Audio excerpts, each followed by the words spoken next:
Hello everyone, আমি মিষ্টু চলে আসলাম আর একটা নতুন ব্লগ নিয়ে। আর আমার ব্লগে তোমাদের অনেক ওয়েলকাম। কেমন আছো সবাই? যেদিন ভিডিওটা করেছিলাম সেদিন যেন আমার খুব কাছের একজনের বিয়ে ছিল, মানে বলতে পারো আমার একটা বোনের। খুব খুব খুব ভালো সম্পর্ক ওর সাথে আমার, ছোটোর থেকে আমরা অনেক অনেক স্মৃতি, অনেক ভালোবাসা, অনেক কিছু, মানে মনের মধ্যে কি বলবো। আর যাচ্ছিও জানো অনেকটা দূরে, কত দূরে যাচ্ছি, সেই শিলিগুড়িতে।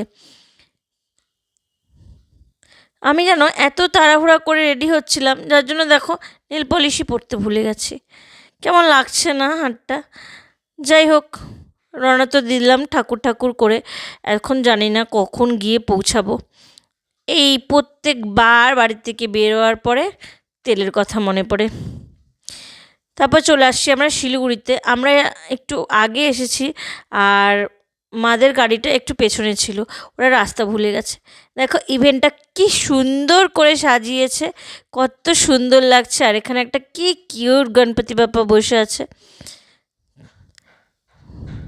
ইভেন্টটা দেখার পরেই চলে আসলাম ওকে দেখতে। আর ওকে দেখার পরে তো যাই হোক আর কোনো দিকে তাকাতেই ইচ্ছে করছিল না। এই তো সেই ব্রাইট আমার মিষ্টি কিউট বোন, কেমন লাগলো